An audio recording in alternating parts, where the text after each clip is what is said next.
Provérbios 31, nós vamos ler a partir do versículo 10.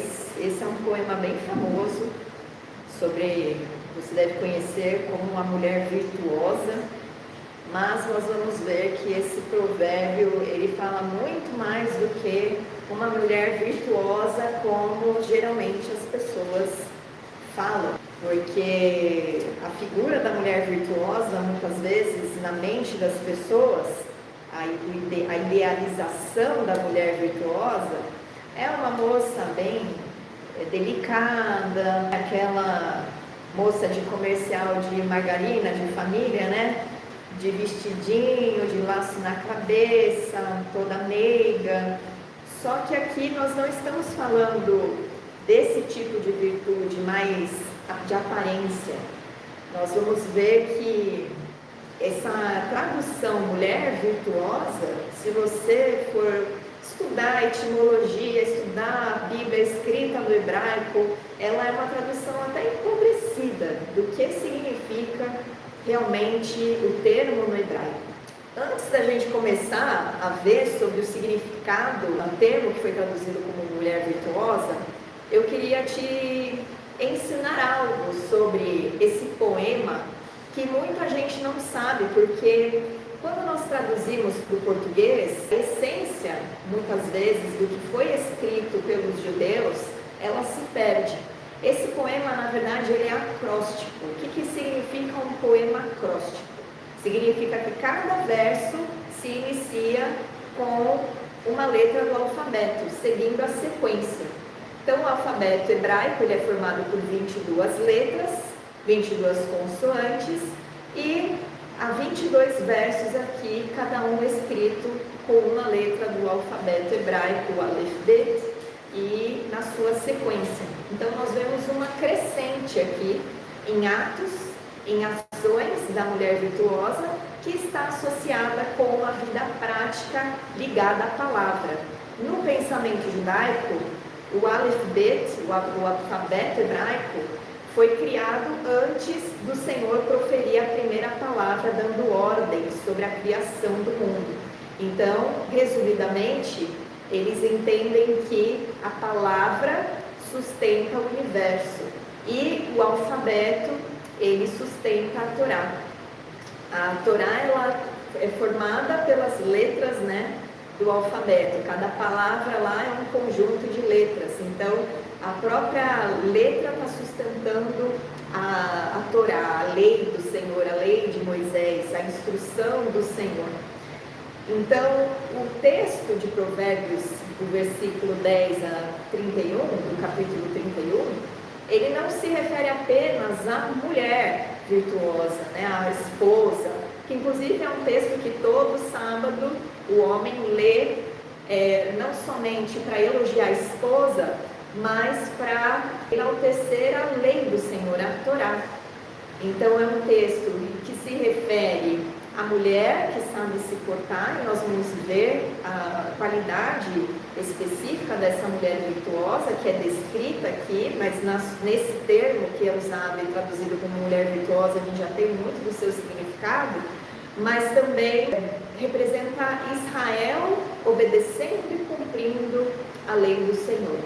Então, não é só um texto para que a mulher se baseie em como ela deve ser, embora seja muito bom para as mulheres, e não importa se ela já é casada ou não, porque uma mulher ela tem um papel de influência doméstico muito grande, mas o texto ele também se refere a Israel, então ele pode ser até adaptado a qualquer pessoa, seja homem ou mulher, no que diz respeito ao comportamento, à manifestação da vida prática, né? Da obediência à palavra. O que significa mulher virtuosa no hebraico? No hebraico, esse termo é Eshet Rael. Eshet é um substantivo construto que vem da palavra Isha, que é mulher. Então, ele se refere a uma mulher que é caracterizada por, não é simplesmente mulher, o Eshet, mas mulher caracterizada por, uma mulher que carrega algo. E o Rail, que é um termo que aparece aqui em Provérbios 31, e nós vamos ver ele aparecendo também no livro de Juízes e no livro de Ruth. Se vocês já quiserem deixar marcado os livros, para depois ficar mais fácil na hora que eu for entrar no tema, mas nós vamos ver que tanto no livro de Juízes como no livro de Ruth, esse termo Rair, ele aparece também. E ele está associado à força. Ele está associado a uma força organizada, a uma capacidade funcional, a recursos, eficiência, valor comprovado. Então, a tradução mais fiel para Eshet Hair, que foi traduzido como mulher virtuosa, que é uma tradução empobrecida, né? Se você for parar para pensar, é uma mulher caracterizada por uma força competente ou por uma capacidade estruturada. E essa estrutura ela é descrita, porque nós vemos essa mulher virtuosa tendo seu valor muito excedente ao de finas joias, o coração do seu marido confia nela, não haverá falta de ganho, ela lhe faz bem e não mal todos os dias da sua vida. Então, a gente vê que está se referindo a não somente algo que as pessoas olham, né, uma delicadeza, mas há uma força nessa mulher, uma força de caráter, uma força de ação. A fidelidade é uma força de fidelidade envolvida aqui. Dentro do contexto da sabedoria hebraica, essa palavra Hair, que é traduzida como uma força competente, organizada, uma capacidade estruturada, não é apenas uma virtude moral, mas é uma força funcional, é uma capacidade ordenadora, ela tem uma responsabilidade ética, tudo que ela faz é dentro da palavra, é segundo a palavra. Tudo que ela faz de maneira prática, as suas atividades, as suas ações, elas são associadas à instrução do Senhor. E o termo que a gente traduz como força competente, ele é muito usado no Antigo Testamento para descrever líderes e juízes, que a gente vai ver tanto no livro de Juízes, o termo Gibor Hair, depois nós vamos ver o que significa Gibor também, porque vai fazer parte desse estudo, mas isso mostra um campo semântico amplo, múltiplos sentidos para essa palavra Hair, não somente uma força estruturada, mas também uma força ligada à liderança. Então, ligada à liderança pública, de juízes, de líderes, de homens que influenciam o seu meio social, e também uma força estruturada e doméstica.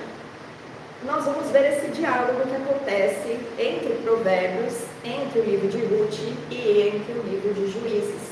Porque o termo Eshet Hair vem muito antes de Provérbios 31. Porque tanto o livro de Juízes como a história de Ruth, ela acontece muito antes dos escritos de Salomão. E antes de tudo, né, antes da gente ir, como eu já introduzi o termo Gibor, eu quero trazer para vocês o significado para vocês compreenderem quando a gente for ler os textos de Juízes e de Ruth. Esse termo ele vem da raiz prevalecer, vencer, dominar, e dominar não somente o outro, o meio, mas dominar a si próprio. Uma potência ou força comprovada. Então existe uma tradução genérica que geralmente é vista como forte. Existe uma tradução que é imparcial, que é até usada em Juízes, que é valente. Existe uma tradução contextual, que é vista em Jefté, na história de Jefté, que é de guerreiro ou de valente, depende da tradução. E a mais fiel seria aquele que prevalece. E uma boa aplicação também seria um herói competente. Então, é uma liderança eficaz. Gibor Hair significa aquele que prevalece com força competente ou organizada. É um líder de capacidade comprovada. Então, a mulher é caracterizada por uma força competente, organizada, e esse Gibor Hair, que geralmente é associado a homens, é um líder de capacidade comprovada. Um é exaltado pelo que faz, o outro pelo que é, no caso a mulher. A mulher, ela é exaltada pelo que ela é. Nos textos de Juízes e no livro de Ruth, a gente vê Gibor Hair apresentando personagens, vamos colocar assim, as pessoas das histórias, como algo que eles fazem, então uma qualidade de algo que eles fazem, de uma liderança ali que é, na verdade, mais funcional, né? Para cuidar do povo, para proteger o povo, para libertar o povo, para trazer redenção, que é o caso da história de Boaz e Ruth. E na literatura clássica rabínica, o Provérbios não é somente um recurso poético, mas é um sinal de totalidade e plenitude, porque assim como o alfabeto contém todas as letras, e as letras constroem palavras e constroem todas as possibilidades de sentido, porque por meio das palavras nós compreendemos as coisas, da força competente da mulher, ela expressa na integridade completa da vida segundo a vontade do Senhor. E a vontade do Senhor não é só apenas a gente ser, mas o fato de nós sermos, nós agimos de acordo com somos.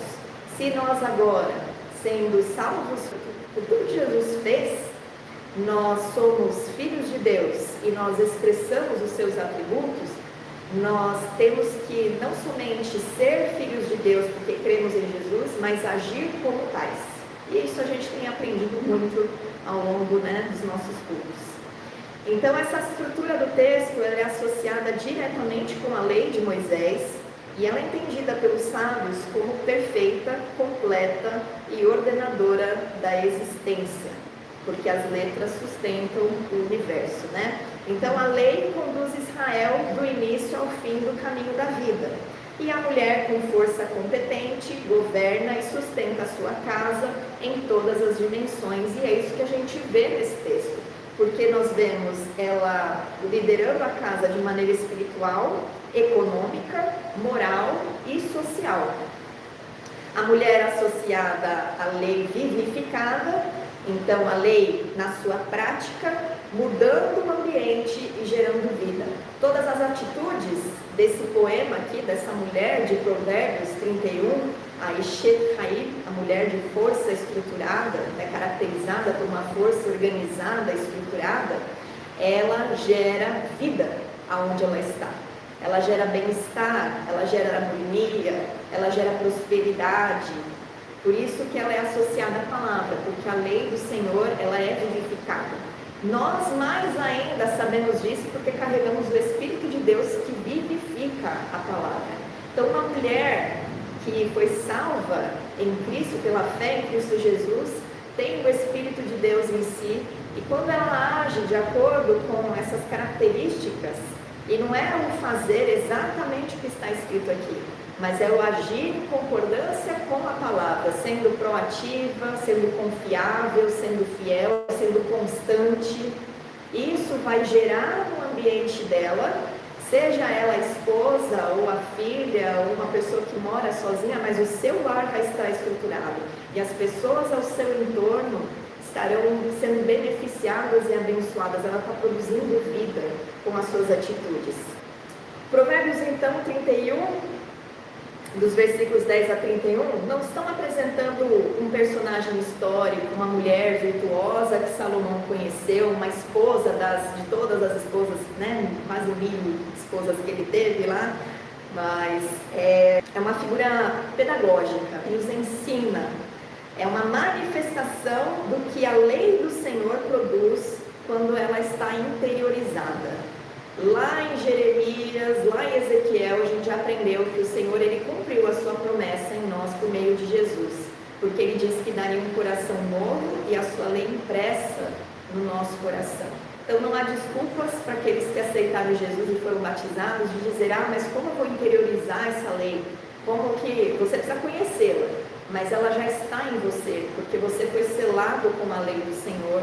Jesus é a própria palavra e o Espírito de Deus vivifica essa palavra em você. Ele te batiza com autoridade, com fogo, para que você viva a essência da palavra. Então aqueles que vivem essa lei, viva, vivificada, está gerando transformação, está gerando fruto. E Israel, sendo fiel à lei do Senhor, porque esse texto tanto é associado a uma mulher, uma esposa, quanto a Israel como nação de Deus.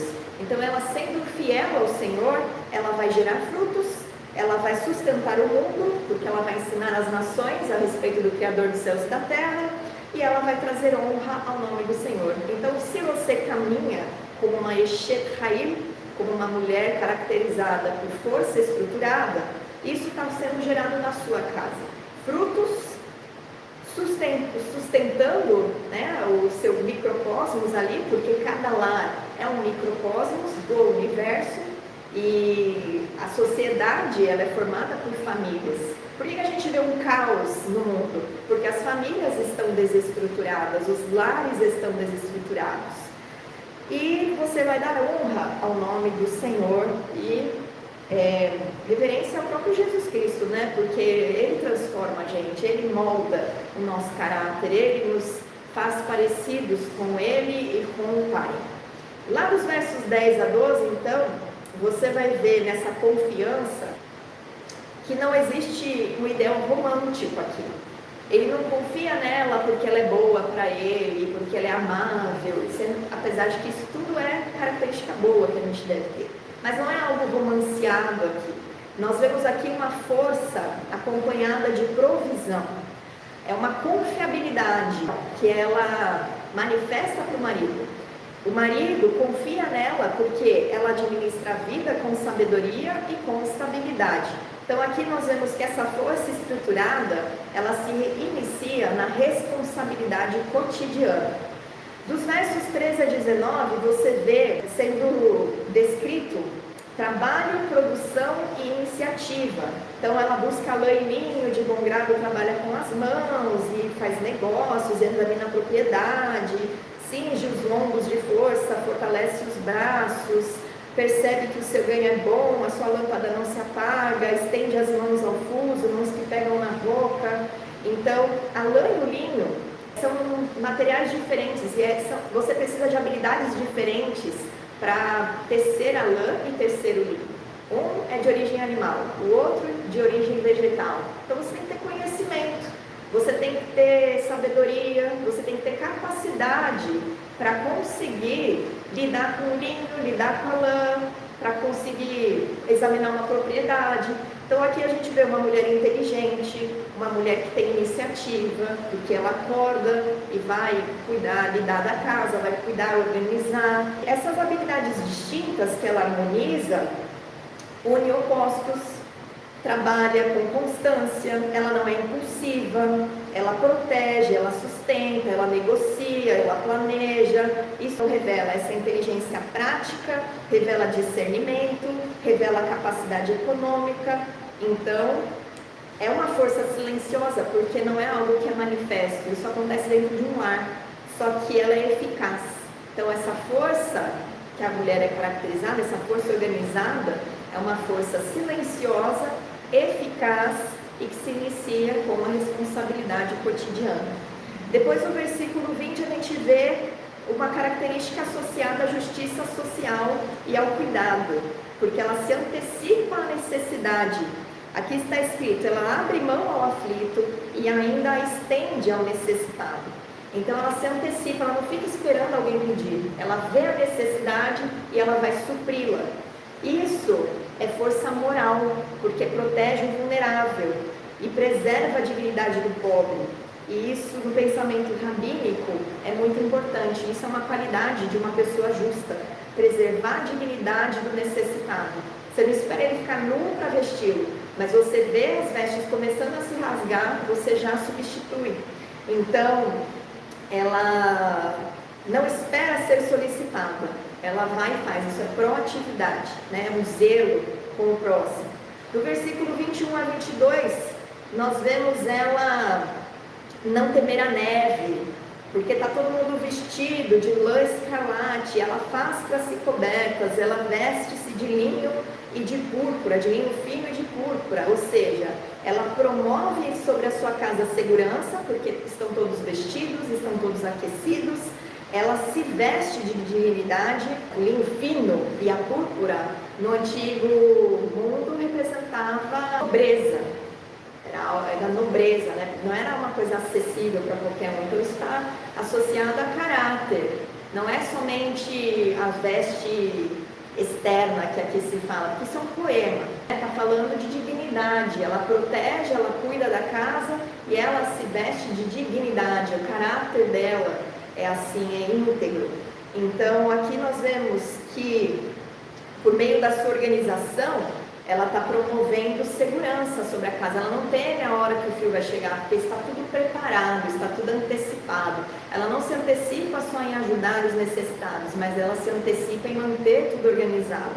Então essa força externa, ela é a organização, e a força interna é o caráter, é a dignidade. Depois e tem a ver também com o versículo 25, que fala: a força e a dignidade são os seus vestidos, e quanto ao dia de amanhã não tem preocupações. Está associado a esse verso, né? Sobre essa questão dela estar vestida de dignidade, dela estar sempre organizada, dela estar sempre mantendo as coisas em ordem, com planejamento. Do 23 a 27 diz: a reputação pública vai se iniciar em casa, porque ela, por atender ao bom andamento da sua casa e não ser preguiçosa, os seus filhos elogiam ela, chamam ela de ditosa, o seu marido a louva e diz que muitas mulheres procedem virtuosamente, mas ela sobrepuja a todas. Então, a reputação pública, ela se inicia em casa e ela estrutura a honra pública. Porque o marido dela, no versículo 23, diz ser estimado entre os juízes, quando ele se assenta com os anciãos da terra. Então, o mérito da mulher eleva o marido diante dos olhos dos outros, porque ela estrutura o lar e o marido, ele é elogiado externamente por conta dela. A força, então, dela é o cuidado ativo. Não é um domínio sobre a sua casa. Quando a gente vê aqui que ela tende ao bom andamento, isso está associado a um cuidado ativo, para tudo estar bem encaminhado. Não significa domínio, não significa controle, ela não é controladora, mas ela ajeita as coisas, ela percebe algo errado, ela já aconselha, ou conserta, ou arruma, ou se antecipa para resolver o problema. Ela não se desespera com os problemas que aparecem no meio do caminho. E do versículo 28 a 31, a gente vê o reconhecimento dela no lar, como eu falei, e algo que foge à regra, porque ela é reconhecida publicamente, o que não é comum em textos antigos. No final diz: dai-lhe do fruto das suas mãos e de público a louvarão as suas obras. E um pouquinho antes está escrito: enganosa é a graça e vã a formosura, mas a mulher que teme ao Senhor, essa será louvada. O provérbio não está dizendo que ter beleza ou que se arrumar é algo ruim ou é condenado. Só está falando que isso, comparado com o temor do Senhor, acaba sendo enganoso, porque isso vai perecer. A beleza, ela envelhece, né? O externo, o exterior, ele vai se deteriorando com o tempo. Mas quem teme o Senhor produz frutos de justiça, frutos para a eternidade. E isso vai ser uma recompensa para ela no mundo vindouro, na vida eterna. Então o lar, ele é um microcosmo da criação. E a mulher virtuosa, a Eshet Haim, ela percorre o início do alfabeto ali até a consumação de tudo. Assim como Jesus é o princípio e o fim, o alfa e o ômega, como vocês estão habituados a ouvir, a mulher representa a lei do Senhor na sua vida prática. Então ela está desde o princípio até o fim, revelando a obra do Senhor, né? Desde a criação até a redenção. Lá no livro de Juízes, quando a gente vê sobre Gibor Haim, quem é nomeado assim primeiro é Gideão, no verso 12 do capítulo 6. Está escrito assim: então o anjo lhe apareceu e lhe disse: o Senhor é contigo, homem valente. Aqui a gente vê aquela tradução que é contextual, mas é uma tradução um pouco empobrecida, porque ele é um líder, né, que tem capacidade comprovada. Então, ele era nada na época, né? Mas o Senhor o chama de um líder com capacidade comprovada, e ele vai ter várias provas do Senhor, que ele foi chamado pelo Senhor para conduzir o povo para lutar contra uns inimigos, uma nação inimiga que estava oprimindo Israel.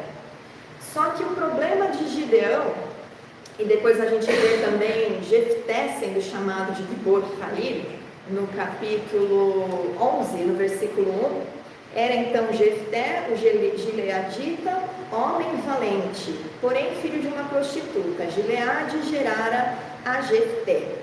Então, Jefté, chamado de Gibor Jair, assim como Gideão, chamado de Gibor Jair. Só que os dois falham. Os dois não estão debaixo, eles estão debaixo de uma palavra do Senhor para, como líderes, libertar Israel, julgar Israel, cuidar de Israel, mas só está qualificando o que eles fizeram. Eles lideraram e a liderança deles foi comprovada, eles tiveram sucesso nas batalhas deles. Então, um dos rabinos, ele diz que esse termo que foi colocado como Gibor Jair não é só como um guerreiro, mas é um homem capaz, com autoridade reconhecida, que é apto para conduzir o povo. De fato, eles foram juízes, então eles tinham que ter essa qualidade para poder governar o povo, cuidar do povo naquele tempo, né? Num tempo em que é escrito no final do livro de que as pessoas faziam o que bem entendiam, o que consideravam justo. E Gideão, ele estava sendo classificado como Gibor Jair, com uma força para enfrentar crises públicas, e Jefté também, ele é qualificado pelo que ele faz. Mas a mulher, a Eshet Jair, ela é qualificada pelo que ela é a essência dela. E o que ela é molda o espaço, as ações dela refletem quem ela é. Outro texto literário dos judeus diz que o homem manifesta a força competente ao conquistar, e a mulher manifesta a força competente quando ela está ordenando, quando ela está organizando. E um vence crises e o outro evita colapsos. Por isso que tem tanto casal que dá choque entre o marido e a mulher, porque o homem, geralmente, ele está mais caracterizado pela conquista. Ele que sai para trabalhar, ele que sai para desbravar, vamos colocar assim, ele está liderando, está cuidando, ou está liderando uma empresa nos nossos tempos, né? Está liderando a casa, está liderando um ministério, mas a mulher, ela evita colapsos, porque Deus deu para a mulher mais sabedoria, né? Mais feeling, mais discernimento espiritual, para que ela seja a primeira conselheira do homem. Então a mulher evita o colapso porque ela está com uma força estruturada, organizada, observando tudo, orquestrando tudo, analisando tudo, e ela se antecipa aos problemas, ela se antecipa a possíveis colapsos, e ela avisa, ela alerta. Então, tanto Gideão quanto Jefté não se sustentaram. A gente sabe as histórias deles, que no final um constrói uma escola sacerdotal, o outro faz um voto precipitado. Eles não se sustentaram pela sua característica, pelo que eles faziam. Agora, a mulher virtuosa, ela se sustenta naquilo que ela é, porque ela manifesta a palavra do Senhor. Os dois cometeram erro por orgulho, por soberba, por impulso. Agora, quando a gente vai para a história de Ruth e Boaz, Boaz também é nomeado como um Gibor Jair, lá no capítulo 2, no versículo 1. Só que esse termo aqui para Boaz já tem um outro sentido. Apesar de ser a mesma palavra, a mesma construção, já está associado a uma posição, a uma integridade, a uma capacidade legal, e ele é nomeado assim pelo narrador. Então, em Ruth, capítulo 2, versículo 1, está escrito: tinha Noemi um parente de seu marido, senhor de muitos bens. No hebraico seria um Ish Gibor Jair, um homem Gibor Jair, um homem com capacidade de liderança, da família de Elimeleque, o qual se chamava Boaz. Então, Boaz está sendo qualificado pelo narrador antes dele agir. Existe essa posição de estabilidade social e justiça, porque Boaz, ele age com justiça e legalidade, e ele tinha capacidade para redimir. No contexto, para você que não entende muito da lei, né, de Deuteronômio, de Levítico, das leis que o Senhor estabeleceu para Israel, havia uma lei específica de um vingador de sangue ou resgatador. Então, se alguém fosse assassinado na comunidade, essa figura de vingador de sangue seria um parente ou alguém próximo da casa da pessoa, que era nomeado, geralmente alguém com bens, alguém com influência.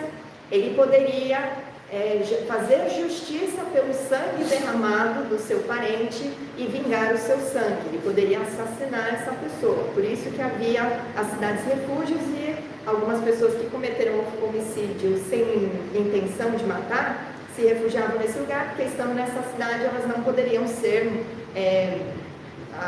quem elas mataram não poderia ser justiçado por meio do vingador de sangue. E essa pessoa também tinha um papel de resgatador.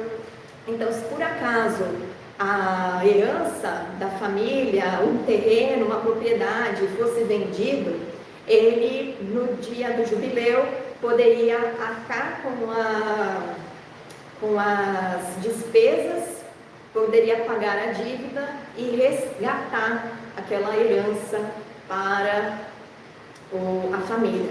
Por isso que Jesus é um resgatador, é um redentor. Todas as leis apontam para Jesus, né? Ele resgatou a herança que Israel perdeu, no caso, né? Porque sobre nós vem a salvação, mas Israel perdeu a sua herança pelos seus pecados. E Jesus resgata a herança para Israel. Bom, no Ruth 3, no capítulo 3, a gente vê a Ruth sendo qualificada por Eshet Hail. Está escrito no finzinho do texto, do versículo 11, o seguinte: pois toda a cidade do meu povo sabe que és mulher virtuosa, sabe que és Eshet Hail. Então Boaz diz que a fama de Ruth na aldeia ali, né, na cidade, enfim, ela era de uma Eshet Hail, porque ela tinha uma conduta ética visível. Ela era fiel à sua sogra, ela era leal a Noemi, ela precisava, né, junto com Noemi, ambas precisavam de ajuda, de redenção, e o papel de Boaz, como um Gibor Hail ali, era de trazer, por meio da lei, da justiça, essa redenção. Ele poderia oferecer essa redenção para Ruth, segundo a lei. Então, o que nós vemos aqui, se nós pegarmos as palavras, né, as explicações sobre o Gibor Hail, aquele que tem uma força pública de influência, e a Eshet Hail, aquela que tem uma força doméstica, uma força estruturada, é que a redenção ela acontece quando a força pública, o Gibor Hail, e a força doméstica, Eshet Hail, caminham juntas. Quando existe harmonia, há redenção. Quando ambos se encontram nos seus papéis bem estruturados e bem feitos, bem realizados, existe redenção. E em Juízes, a gente vê a necessidade de líderes fortes. Ali eles precisavam de líderes fortes, né? Eles precisavam de líderes que tivessem competência para organizar o caos que estava, para trazer estrutura. Mas Ruth mostra uma correção dessa força, porque eles só estavam usando aquela força para trazer estrutura. Já Boaz, ele traz uma restauração das gerações de Israel por meio da linhagem que ele tem com Ruth. Então o Senhor, ele não estava apenas trazendo uma redenção natural ali para a vida de Ruth e de Noemi, mas para a linhagem de Davi, que vem de Boaz, de Ruth e Jessé, que é pai de Davi, essa redenção caminha para vir a Messias. Então a força, né, a vida, quando ela está debaixo da palavra do Senhor, ela promove a vinda do Messias. Todos nós estamos esperando Jesus voltar nas nuvens, mas como que nós estamos vivendo? Se a nossa liderança ela é estruturada, mas não é debaixo da justiça do Senhor, ela é debaixo de soberba, ela é debaixo de orgulho, ela não vai gerar redenção, porque ela está fora. Se a força doméstica também está fora da palavra, uma mulher lixosa, uma mulher que não é sábia, uma mulher que é preguiçosa, uma mulher que não liga para nada, só está preocupada com seus próprios interesses, está fora da palavra. Isso não produz, não pavimenta o caminho para a vinda de Jesus. Agora, como que nós manifestamos a glória do Senhor? Quando nós estamos ocupando os nossos lugares, caminhando debaixo da vontade do Senhor, andando na justiça do Senhor, e isso vai trazendo a redenção sobre o nosso lar, isso vai trazer a redenção sobre o bairro, sobre a cidade, sobre o país, sobre o mundo, e o caminho para a vinda de Jesus vai estar sendo preparado, porque nós estaremos manifestando o reino. E o reino é dito por Jesus que ele é tomado por força. Que força é esse? Que esforço é esse? Essa força organizada, essa força estruturada. Então, Provérbios é a sustentação contínua de uma vida justa. Aqui nós temos, de uma forma prática, como nós devemos ser, tanto homens como mulheres, organizados, estruturados na palavra, cada um cumprindo o seu papel, cada um exercendo o seu chamado, a sua função. Então, um homem valente e uma mulher virtuosa, eles não são opostos, eles não são hierárquicos, mas eles são complementares, porque desde o início Deus criou o homem para caminhar ao lado da mulher. A mulher foi tirada do lado do homem, para caminhar ao lado dele, para ser complementar nessa obra. Então, o Gibor Hair, ele constrói o espaço público. A Eshet Hair, ela sustenta a vida cotidiana. O homem e a mulher, eles são medidos pela capacidade ética, pela fidelidade e responsabilidade. Então, líderes da comunidade cristã, nos lares e no corpo de Cristo, devem servir com justiça, com domínio próprio e com compromisso com a aliança feita por meio do nome de Jesus Cristo. E mulheres e lares devem gerar estabilidade espiritual, ensino, cuidado e fidelidade prática. Então, o reino, ele é tomado pelo esforço, né? Mas ele é tomado pelo esforço de uma força competente, de um Hair, uma força competente e consistente. Porque a mulher aqui, ela não fez isso um dia só. Ela está todos os dias, a sua lâmpada não se apaga. E o homem também deve ser consistente na sua vida justa, leal e íntegra. A redenção do povo de Deus, ela nasce quando a liderança responsável caminha com a vida ordenada, que é representado por Ruth e Boaz, porque Boaz tinha acesso às portas, né, à legalidade, à lei do Senhor, e Ruth tinha acesso à aliança. Ela podia ter essa aliança com Boaz e trazer redenção para Noemi e trazer redenção até para a humanidade, né? Porque do ventre dela é a linhagem de Jessé, que vai vir a linhagem de Davi, que vai vir Jesus Cristo, o Messias. E o reino, ele não avança apenas com grandes atos públicos. Essa força, ela não é só de atos públicos, de glória a Deus, aleluias, de roupas, de rituais, mas ela é manifesta por vidas ordenadas. A redenção, ela começa aonde existe responsabilidade, porque nós vimos que a Eshet Hair, a sua força se inicia pela responsabilidade cotidiana. Então, a nossa responsabilidade com a nossa vida diante do Senhor, a nossa responsabilidade com o que nós devemos fazer para o Senhor, a nossa responsabilidade é andar em santidade para o Senhor e com o Senhor. E ela continua aonde há fidelidade. Então, começa com a responsabilidade de entender o seu papel, ela continua com a sua fidelidade de exercer esse papel e ela se estabelece onde há temor do Senhor. Que aquele que teme ao Senhor anda para reverenciá-lo e para honrar o nome dele. Amém? Que todo esse ensino faça você pensar muito e entender que a palavra do Senhor ela não é só para você ler e decorar, mas é para você mastigar, para você buscar princípios, para você compreender estruturas textuais, que isso faz você crescer no seu entendimento, ter uma fé mais madura, né? E trazer a palavra para a sua vida, para o seu cotidiano. Amém? Que o Senhor te abençoe.